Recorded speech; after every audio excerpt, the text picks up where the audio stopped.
वसई विरारमध्ये मागच्या 4 दिवसापासून मुसळधार पावसाने हजेरी लावलेली आहे। मध्यरात्रीपासून पडणारा धुवाधार पावसाने वसई विरार नालासोपारा पूर्ण शहर जे आहे हे जलमय झालेले आहे। पश्चिम रेल्वेची वाहतूक सेवाही ट्रॅकवर पाणी आले असल्यामुळे विस्कळीत झालेली आहे। आपण बघू शकता मी आता विरार पूर्वेच्या मनवेलपाडा या परिसरामध्ये आहे। सर्वत्र जे आहे हे झाडं जे आहेत हे अनेक ठिकाणी उन्मळून पडलेले आहेत। त्याचप्रमाणे तुफानी वाऱ्यासह पाऊस जो आहे हा मोठ्या प्रमाणामध्ये सुरू झालेला आहे। विरार पूर्व पश्चिम व नालासोपारा पूर्व पश्चिम वसई पूर्व पश्चिम सगळीकडे जे पाणीच पाणी झालेलं आहे आणि सकाळच्या वेळेपासूनच आज आठवड्याचा पहिला दिवस आहे आणि पूर्ण परिसर जो आहे हा पाण्याखाली गेलेला आहे। नागरिकांना एकमेकाचा आधार घेत जे आहे या ठिकाणावरून जावं लागत आहे।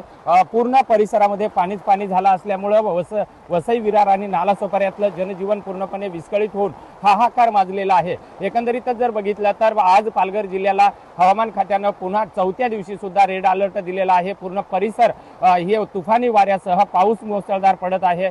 त्यामुळे नागरिकांना घराच्या बाहेर पडणं सुद्धा कठीण झालेलं आहे। रेल्वेच्या ट्रॅकवरती पाणी आलं असल्यामुळे अनेक रेल्वेच्या वेळापत्रकामध्ये सुद्धा बिघाड झालेली आहे। त्यामुळे नागरिकांनी सुद्धा अशा या तुफानी वाऱ्या वावदानासह आपण घराबाहेर पडत असताना जर आवश्यक असेल तरच घराबाहेर पडावं असं आव्हान सुद्धा हवामान खाता आणि प्रशासनाकडून करण्यात येत आहे। विजय गायकवाड, TV9 मराठी, वसई विरार।